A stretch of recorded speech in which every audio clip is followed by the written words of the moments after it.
এরমভাবে গোলাপ ফুল সাজিয়ে যদি কেউ খেতে দেয় তো কেমন লাগবে? আমার তো দুর্দান্ত লাগবে। আর ইচ্ছে হচ্ছিলো একটু চিপস বানাবো।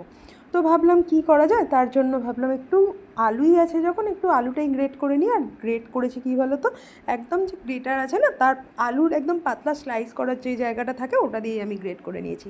আর তারপর আলুটাকে ভালো করে ধুয়ে নিয়ে নুন জলে ভিজিয়ে রেখেছি যাতে আলুটা ফোল্ড করতে সুবিধা হয়। তারপর কী করেছি, আলুটা ভালো করে যখন মানে ফোল্ড করার মতো অপশানে এসছে এবং তারপর ওটাকে ভালো করে শুকনো করে নিয়েছি।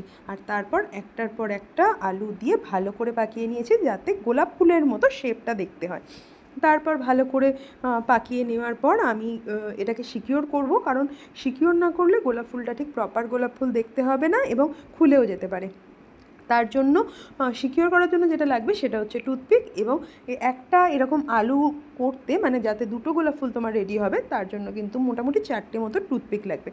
তো এইভাবে এদিক ওদিক করে টুথপিকগুলো গিঁথে নেওয়ার পর মাঝখান থেকে আলুটা কিন্তু কেটে নিয়েছি। দেখো প্রপার গোলাপ ফুল দেখতে হয়েছে না?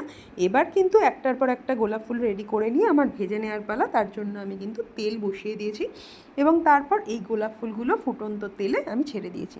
এরপর গ্যাসের ফ্লেমটা একটু লো করে দিতে হবে এবং এরম আস্তে আস্তে ভাজা ভাজা করে একটু লালচে লালচে হবে, নিয়ে তুলে নিতে হবে। তারপর ওপর থেকে ছড়িয়ে দিতে হবে অল্প বিট লবণ, কেউ চিলি ফ্লেক্স দিলে দিতে পারো, বা গোলমরিচ।